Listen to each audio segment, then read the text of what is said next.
Yo, Yeah, what's up? This is Splendid Radio on Pharcyde TV. My co-host Jeremy Scipio is tapping on some keys tonight and telling a couple jokes. But we have a very special guest, DJ Wrex. What's up with you, man? what's up? Thanks so much for having me. All good, all good.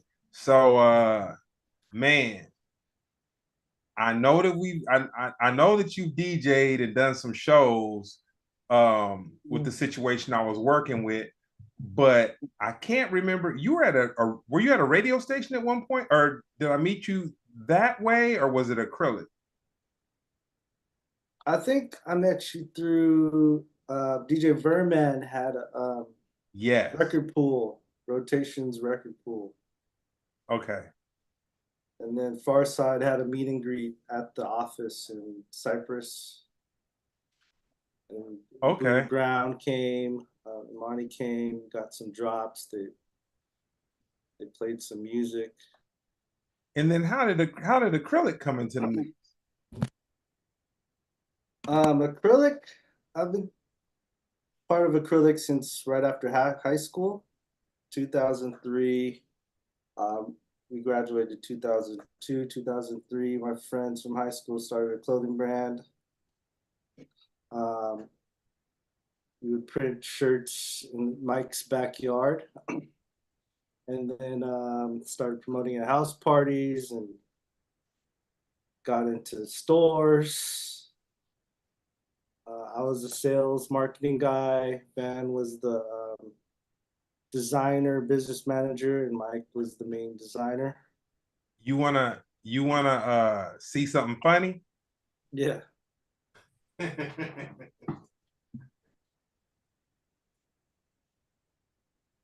I did not even plan that. That's just in my living room. You don't Wow. even know what it is, huh? I don't know. What is it? It's a let me see. It's a Red Bull that we got at the acrylic party that you guys did. Oh, when we released the shirts at the store. Yeah, yep. This was Yeah. somehow Red Bull was in the mix, and it's so funny. I tell people that after 9/11, when the economy was just all crazy and nobody was spending money and it was kind of hard to do shows, Mhm. the beverage industry kind of came in between the beverage industry with vitamin water, Scion, and Red Bull. They were like the Mhm. the heartbeat to keep everybody alive, man. The caffeine for everybody. Red Yeah, Bull. no, and they sponsored a lot of events. They sponsored a lot of events. So when was the first time you heard hip hop? What was the song? Probably Gangster's Paradise, Coolio, around then. Dang. That's so funny. I remember since you kind of stay local, I was going to junior college at Harbor College, and I remember Coolio coming up there promoting his single County Line. Uh-huh. This was Wow. like 1990, like 1990. And it was crazy because it was like he didn't have a promotional team or nothing like that. Literally, he just walked up to the junior college and was handing out promo. I don't no, it was wax because I had wax. It sure was. It was wax. And I was kind of like, dang. And it was Yeah. amazing that he blew up after that. That's crazy. Yeah, I think I was in elementary school. First just started listening to Power 106 and the beat. Man, Gangster's Paradise, Bow Down probably was one of the other singles I remember at that time. I get it, man. I guess sometimes when I that's crazy, dude. I did not know you were that young. Yeah, I think I was fourth or fifth grade. You're trying to Yeah, no, memorize the that's lyrics in class. and the reason I say that is because when we were out doing shows, I guess naively I just look at everybody like, oh man, they're our age. You know what I'm saying? I just turned 40. Oh yeah, yeah, Yeah. the younger homeboy for real. So your favorite era of hip hop? Probably 2000s with Dilated and Visionaries, and around that time, College Dropout. Okay. So with record pools being kind of a dinosaur nowadays, and they're really not being, but I guess there's just a million places online. It's just you have to know where to go. Like, how do you consume new music now, especially with you doing your and we'll get into the event planning and the wedding DJing and all that. But as far as you being Yeah, exposed to new music, how do you go about that now? it's pretty much social media and Spotify. If I see something on social media that might work wherever I'm at. So when you say social media, you mean just a song that pops up on a reel or something like that, or Yeah, a song that pops up on a reel or TikTok, or I ask my little cousins or little nephews what's good. that's I, I crazy. I haven't really been listening to the radio as much, but Nah, I totally get it. I tell the story a million times and I'll abbreviate it. But I was talking to one of our mutual homeboys who's the DJ, and I was really struggling with new music, just trying. Brown, I'll say this: Brown put me on the ASAP Rocky when his uh, first album came out, and that was kind of the first contemporary artist where the shift changed to where so down south was just always down south and they had their they had their thing. They either had their super party music or you had the outcasts and the goody mobs and all that where it's kind of like the the rap with a lot of thought, a lot of thought to it. yeah, And so it's crazy because I just I, I didn't want to seem like an old fogey, but I was just like, man, this new stuff, man, I just can't. It's just too much. And then when I heard ASAP's album, I was kind of like, man, this is dope. He had Santi Gold, and uh, he had a couple people on it, but I remember that really being dope. And then after that, I Kendrick was cool to me, but Kendrick kind of got me with which I'm aging myself out the game, but To Pimp a Butterfly.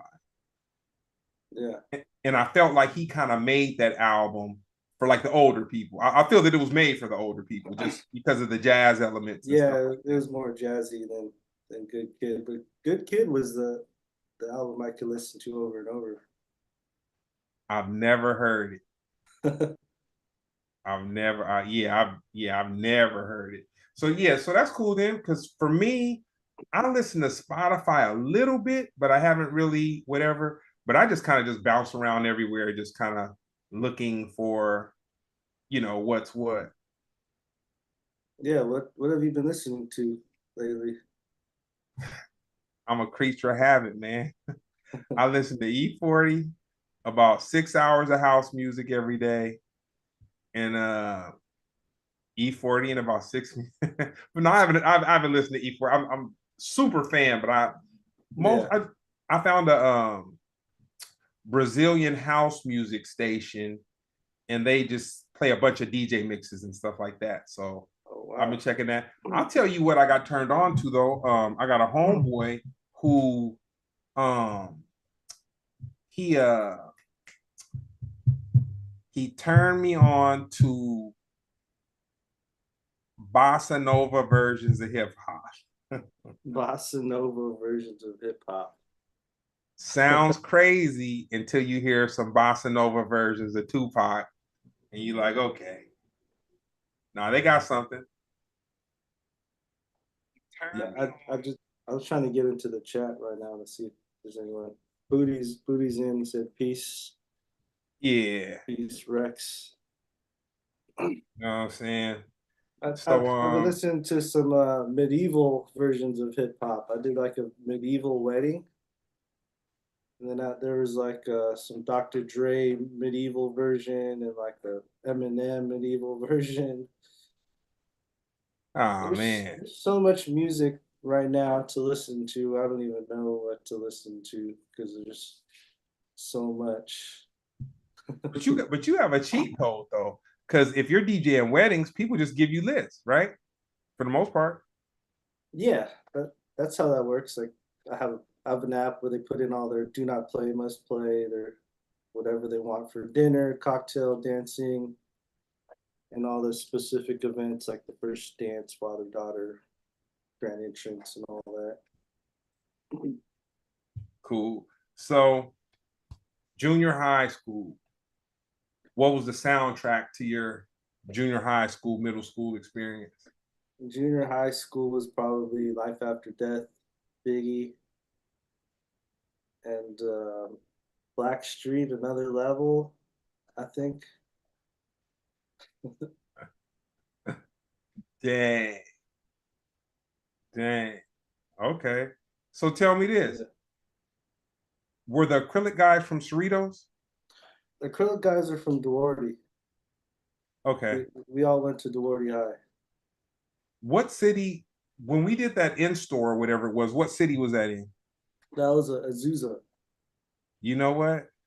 I was thinking Monrovia. I couldn't remember, but I knew it was somewhere out off of that in that Yeah, area. we're right next to Monrovia, Duarte, Azusa. That's cool. So is acrylic still going? There's just one guy doing it. Mike's still running the shop and designing stuff.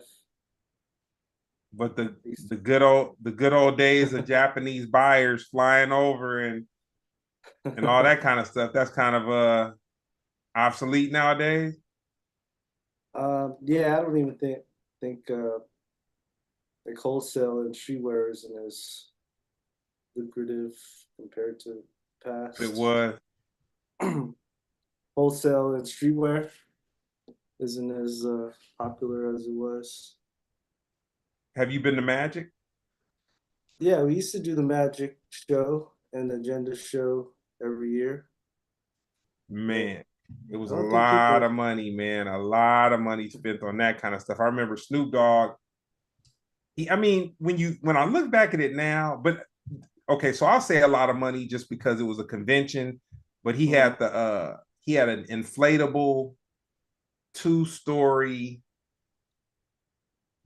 booth, and it was one of those ones where you can't see what's in it from the outside, and you got to definitely be somebody to get up in there. It wasn't for just, you know what I'm saying, Yeah, passerbys and liquor honors. It was like, okay, if you're making an order, you can step into the booth. they have security guys in front of the booth or Snoop's Yeah. booth. Yeah. So being a DJ, dealing with everything going on right now as far as technology is concerned, being a wedding DJ, does AI scare you?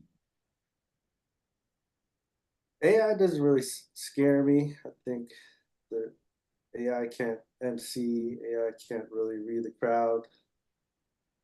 Um, definitely, I use intuition whenever I'm DJing and I Okay. read energy, read body language. Um, yeah, it doesn't scare me. I use AI for helping pick playlists or like building playlists so I'm prepared for all the weddings. Okay. So Yeah, as far as it can point you in a direction, but you're not worried about it being able to do the job.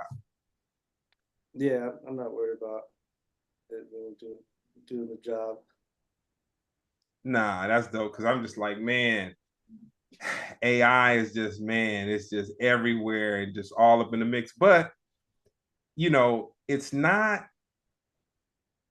it's a lot, and I'm not gonna take anything away from it, but it's not everything for sure. Yeah, the AI doesn't have heart Mm-hmm. and What's the personality.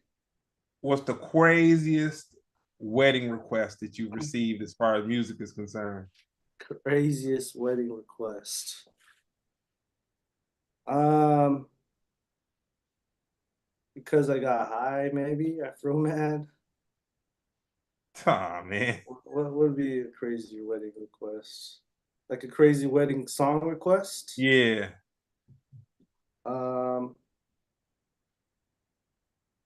someone just asked for the Jurassic Park theme No, okay. for her wedding for the what some part of it.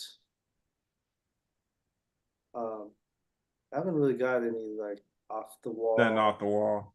So tell me super this. crazy.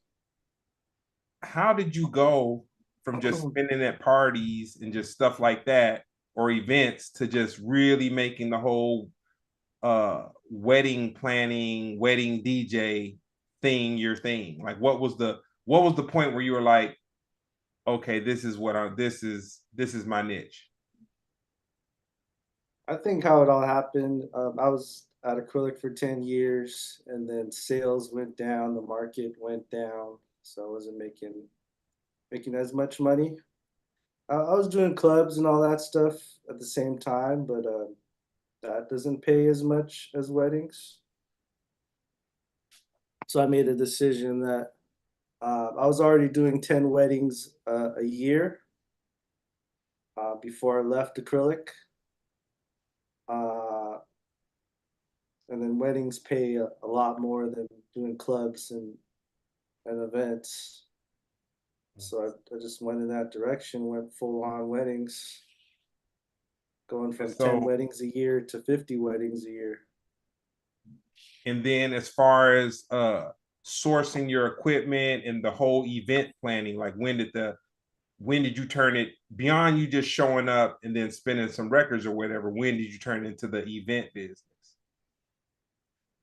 It's not really a full service event planning. It's more of like a DJ event planning type of thing.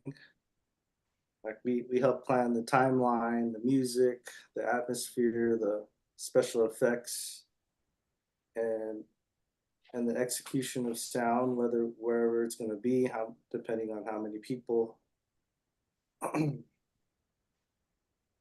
Okay. So your senior year of high school, what did you think you were going to be doing after you graduated? Senior year of high school. Yeah, that at that point I was DJing clubs and house parties every week. I didn't really know what I wanted to do when I was right out of high school. I went to Pasadena City College to kind of figure it out.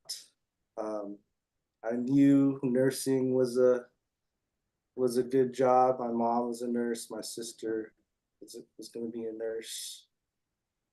So I went into the program trying to do nursing while DJing as like a side thing, and also we started Acrylic when I was in college. Yeah, I never really figured it out until um, Acrylic started blowing up. What I wanted to do. And so acrylic started blowing up. And like, how did you learn how to sell clothes? I went to Barnes and Nobles, bought a bunch of business books, how to influence people, how to and win friends, how to do marketing, and then just figured it out. Walked into a bunch of stores. I probably visited 1,000 to 1,200 stores to talk to all the managers. I think it eventually figured it out. You have to create a demand for your product. Once there's a demand, then it'll sell itself. So tell me this. So like the job that acrylic did with the Pharcyde, Uh-huh. when you're selling um I guess clothes, when you're selling clothes, urban clothes, because you acrylic would be urban, right? Kind of. Yeah, underground hip hop music. When you're selling that, does the logo or the artwork do most of the heavy lifting as far as the buyers are concerned? I think the artwork was our strong selling point. Is our whole philosophy was not to be a billboard. Um, we're there to send a message. All of the clothes kind of send a message. Like Mm-hmm. each T-shirt or design, there's a paragraph that kind of explained um, each design. Okay. Yeah, And what do you think their biggest collabo was while you were, when everything was popping? the biggest collab probably was the Pharcyde collab. And so you guys didn't do any other ones, or you didn't go beyond that, or? We did the Pharcyde. We did a Qbert collab with DJ Qbert. A collab with Beatport. Okay. A dubstep DJ Rusco. I think those are the ones from what I can remember. Okay.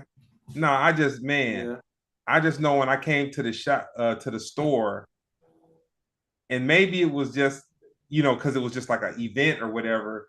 But the way my mind just remembers it was just kind of like a prestigious hip hop brand is what I walked away. yeah, I walked away. Matter of fact, I got some I want to say skull candy. uh, No, it wasn't skull candy. I think it was this headphone company from Australia that was there that had hooked up yeah. some dope Probably headphone. I. It's Netherlands or Norway or one of those. It could have been. Yeah, Yeah, it could have been. They were black. I know that Brown knew more of the technology than I knew about them. It was just some free some free headphones. I was just like, and they were kind of dope back then. I was like, okay. yeah. We definitely were doing a lot in hip hop. We did all the Rock the Bells festivals. We sent shirts to Premier, to Chris Brown, um, Jazzy Jeff. I'll tell you who had a great merch run. I can't remember the name of the company, but they hooked up and did all Tribe Called Quest merch Uh, for the year of the Rock the Bell, like as they did their reunion. yeah. You remember the name of that company? No, I don't remember Yeah, but who. I know they did everything. I know that, man, they sold boxes of them. They had boxes and boxes and boxes of merch. And it was Yeah. dope. Yeah, and it was dope. So with everything going on in the world, I know you kind of, pay attention to the whole social media and everything.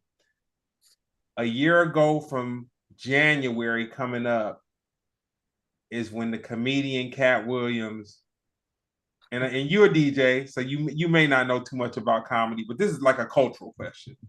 So Cat Williams went on Shannon Sharp's show and just Uh, started kind of like airing out comics and all that kind of stuff. Did you look at it as him stirring everybody up as something positive, or another comedian making a rant? I saw part of it. Okay. Um, I think he was just defending himself, right? Because people were talking shit about him, or No, I was just asking your opinion. I looked at it and I saw it as him having an opportunity, and he kind of aired out some of his grievances, and in the process it took Shannon Sharp to it took his show to a whole nother trajectory. Like, yeah. I felt like before that interview, he had a show, it was okay, a couple people were kind of paying attention to it, but after that interview, I feel like he became the entertainment version of what, without talking about sports, he became the entertainment version of people that watch sports podcasts and stuff like that. And I've seen a couple of his, like I've really liked a couple of his interviews. I felt like the interview he had, if you like comedians, I say Lavelle Crawford. That was a really good interview that he had with Lavelle Crawford. And then of course the Marlon Wayans. You know what I'm saying? I think that was dope. I think because it was the most controversial, probably, right? Yeah, yeah. I struggled with a little bit of it, man. I when it was the number of books he said he read. I kind of stumbled. He said he read like, I don't know if it was hundreds or thousands, but whatever it was more than my mind could kind of compute, and it kind of overloaded my circuits, and I was just like, oh man. But it was a combination. But I know a lot of comedians though. They say it was great for the culture because it brought, awareness, Get to what's going on and the shady side of comedy. Yeah. So His IQ is high, right? He's like he has a genius IQ, I think. that might be self-proclaimed, but I'm not sure. But it could be some hater in me that's making me say self-proclaimed. Because he could. I'll say this. I haven't done the research to see if it's scientifically proven or if it is his if it's self. But what I will say though is he is fast. I saw him run. Yeah, I saw him run. I can't take that away from him. But you know what though? I'm gonna tell you something interesting, man. Cat really surpassed a lot of comedians when you look at his career and his body of work from being in was that Next Friday? Okay, it was a couple Fridays. Whatever the Friday was that he was in, I'll say if that was where he kind of got his jump from, I'll say he just kind of took off. And then when you think about it, he is a good actor, beyond a comedian. You know what I'm saying? He's a good actor. I saw it was a movie that they shot in Atlanta. It was like a Blackula type of meet the somethings. But I don't think I saw it. Yeah, it's a horror movie though, but it was it was hilarious. Yeah, check that out. So, the best advice anyone's ever given you? The best advice ever. One of the things my dad always double check because I always forget something. Always double check or before you leave or the other advice is stay consistent. I don't know who said it, but I remember someone said just stay consistent and then life will reward you. Yeah. Stay consistent. Hey man, I'll say this: DJing those weddings, man. That just seems like, man, that just seems like a lot of pressure. You got to deal. So when you do the weddings, do you deal with like a coordinator, or you deal directly with the groom, or it just switches up depending on? In the beginning, I have 1 or 2 meetings with the bride and groom. I usually have 3 meetings through Zoom with the bride and groom, and then I'll have 1 meeting with the coordinator before the wedding, just to make sure we're on the same page. And then during the wedding, I'm usually dealing with the coordinator to get the timeline going, and then I check in with the bride and groom if they need anything. So then you definitely do walkthroughs then before you order the gear that you're gonna have and all that kind of stuff to make sure that the sound is right. Yeah, if it's a venue I haven't been to or it's like a unique venue, I'll do a walkthrough. But usually, as long as I have a layout of each room and we agree on where to place the speakers and lighting and the DJ setup. So I'm gonna ask you a semi-personal question. How did you end up in Harbor City? How did I end up in Harbor City? My daughter actually goes to school in Torrance, so I Okay. moved from Duarte to Harbor City to be closer to her. Uh, You know she's what? I can't remember his name. He was a Power 106 DJ, but he uh lived, I want to say he lived maybe right across the street from the Harbor City Post Office. okay. And man, I can't remember, but we did shows. We took him out a couple times too. And it was crazy because I met him. Um I was going to the post office to check the PO box, Uh-huh. and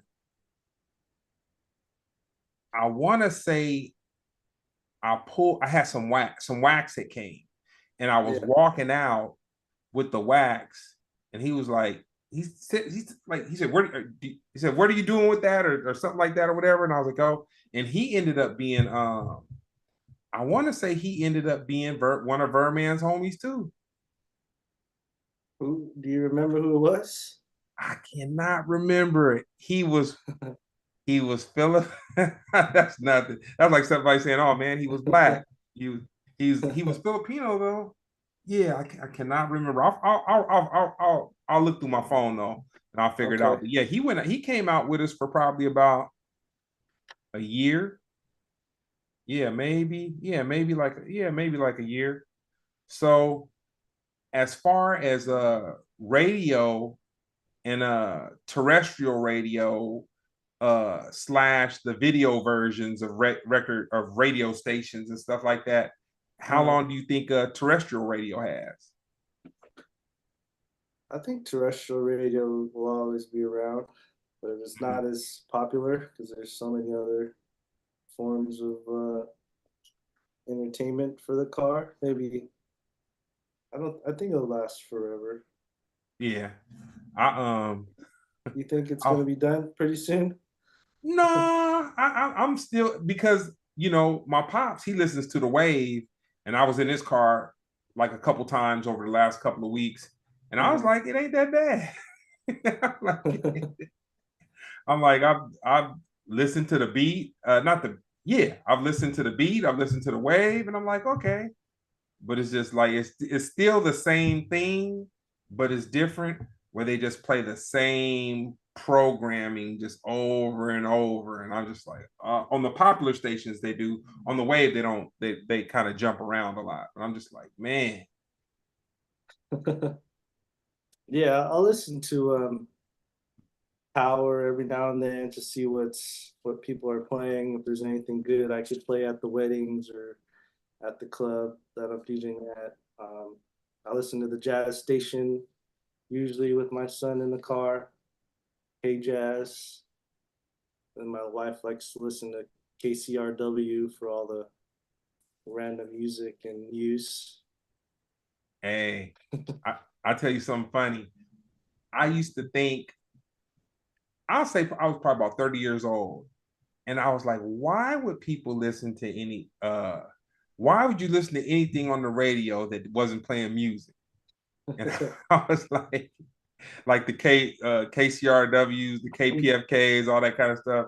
And I'd be like, man, and then I don't know what happened, but I started listening, and I was like, man, you could hear a cool conversation, but they do, some of it is just, but like anything, some of it is just, is not for me, but they will play like some cool music, and then they'll have some cool conversations on cool topics. So it's like, Yeah, I think KCRW they do the fact check stuff, and yeah, man. you hear new artists on there a lot of the times. That's a good station to find out about new music. KCRW. Who blew up? Novena Caramel. Novena Caramel. She used to go by the name Baby Stone. She's a Sly Stone's daughter. Okay. Yeah, she has a show on KCRW or KPFK. It's one of those 90.7 or 90.7 or 99 point, or it's one of those down there. But she has the show. I want to say the show that Garth Trinidad used to have years ago. Like she kind of she kind of like breaks new music and stuff like that. uh-huh. Yeah, so yeah, I listen to shows like that too to just kind of a little bit, but it's just they'll just play music, man. That the music they play will just be all over the place sometimes. So I'm just I just like I'll just dip in real quick and then Yeah, definitely all over the place. cool. So your ultimate goal. Ultimate goal. I think the goal I've been working on the past couple of years is to be a music producer, a successful music producer. So I've been making beats once a week. Lately, we have a baby, so I haven't been making as much music. But yeah, to create music for TV, movies, for artists. Uh, I could pretty much produce all genres: house, hip hop, EDM, uh, R&B. All right, I'll say that's something I never knew. Yeah, I was I'm, just I'm like I was just like man, Wrex is a DJ and he's I know he takes this wedding thing pretty serious. You know what I'm saying? That's a thing. So no, so that's hey man, get you somebody that can get you some placements. yeah. I've been playing the piano since I was 4. I play the drums. I play guitar. Sang at church. I made 300-400 beats during COVID while doing DoorDash and Uber. Hey, hey man, we were all Yeah. trying to make it work. Were you one of those people that went to Costco and bought a million, just bought a whole bunch of stuff? No, I didn't do that. We just got what we needed. Shame on me, man. I'll say when we my go-to was always toilet paper and paper towels for whatever reason. And I know when even when they had that which not to be I'm not saying it was a conspiracy theory, but when they did that thing where there were storms going on and the the the distribution chain had gotten disrupted, maybe with the longshoremen and all that kind of stuff. And they were like, certain things you're not going to be able to get for a while. And I Yeah. immediately went. I mean, I got some shirt printing stuff, but I immediately went back to Costco and kind of dove in, and it was crazy because um, Costco was rationing out toilet paper and paper towels. Yeah, 2 per person or something like that, right? Yeah, that's just where it is. So Uh, we about to wind it down. I got one for you. If you had a biopic, what would it be called? if I had a biopic, what would it be called? Rex the Creative. He said Wrex the Creative. And who would play you? I was trying to think who looks like me, or well, on TikTok, people say I look like Kim Jong Un. But maybe Randall Park, I think, because he was like a rapper actor. You know All right. Randall Park. You got me. You got me. So I need to dig deeper into this one. So with what you do, how does TikTok how does it help you, or you just more or less just put up TikToks of you and your son scratching? It's kind of like a therapy thing. Putting out content and creating things that people enjoy. Scratching is kind of like my meditation.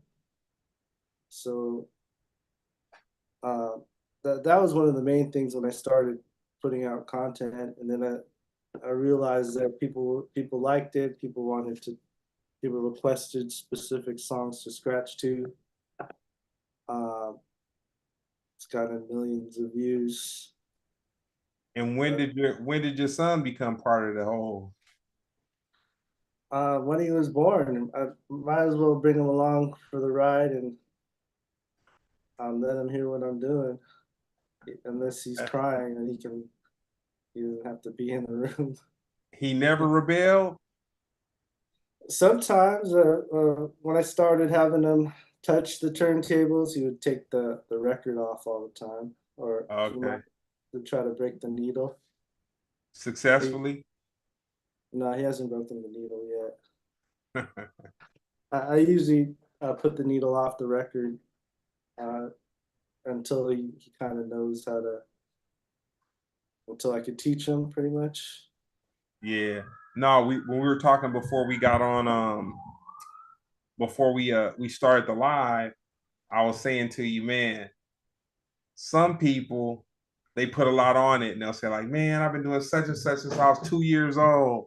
I was saying, hey man, your son has documented evidence of him being in the little In the carrier. kangaroo harness, a little, yeah, him being in your harness actually scratching. I was like, dang, that's dope. Yeah.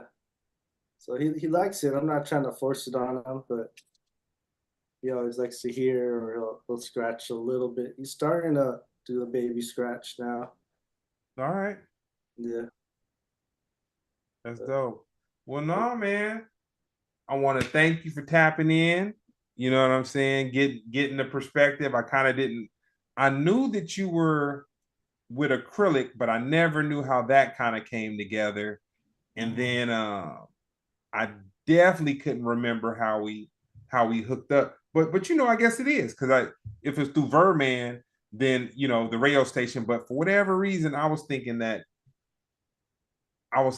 we met, but we did meet through somebody from a radio station. Does Verman because Verman used to DJ for the that Far group, East movement. Yeah. man. I might have met you at the radio station. They would have the mixer meetings every Wednesday. Yeah, it could have been, but I just for whatever reason in my mind, I think radio station. But man, when the Far East movement was cracking, man, it was that was just something different. Yeah. I'll say, yeah, they were like they were hip hop, but like on a higher level than the basic hip hop. Were and this is no were they pop a little bit or they were just like Yeah, a I think they're pop hip hop, I guess, like a little bit LMFAO yeah meets I Bruno Mars. yeah no I knew that they were doing like it was big stuff that they had going. Yeah, I think like a G6 hit number one. I think that was their main record. Well, nah, man. With all that being said, where can people look you up for your socials? I'm on TikTok, Instagram, YouTube, just DJ WREX. You can see all my And scratches on there. And Ellington, my son. where can they go to check out your website, your wedding stuff? My website is djrexwrex.com, and then all my event um, planning and DJs is synergyeventscode.com. All right, all right. Yeah. I got one more question. I keep on having one. I promise this is gonna be the last. Have you had any weddings where the nerves of the bride and the groom were just going so crazy that you almost just wanted to pack your stuff up and bone out and call it a wrap? No, I haven't had it where I had a bridezilla or nothing, but I've had weddings where the bride passed out or the groom is passed out. Uh, there was one wedding where the ambulance came because the groom was too drunk. He never Oh, made it to the dance floor. All right, I'll take those. I'll take those stories, man. That's nothing horrific, man. I just when I think about like, man, being a DJ, man, I dabbled in it, but like I never had anybody come to me. Like I wasn't in it long enough in like a club environment or like anything like that where people just I just see people come up to the DJ, man, and they're drunk, they're talking, and they just want to hear a song, and and I'm just like, man, this DJ is earning his money. You Yeah, know? you do get a lot of sometimes you get some really rude guests, like a drunk uncle or that is really rude. You have to tell like someone to get him away from you because he's Wrex is sending his wife to get the security, man. He needs security posted up, man. You know what I'm saying? But no, man, thank you very much. This has been another episode of Splendid Radio on Pharcyde TV. And I will hit you up for the mukbang. yeah, well, Local South Bay style. yeah, Yep. And I'll catch up with you. Peace. yeah. Thanks.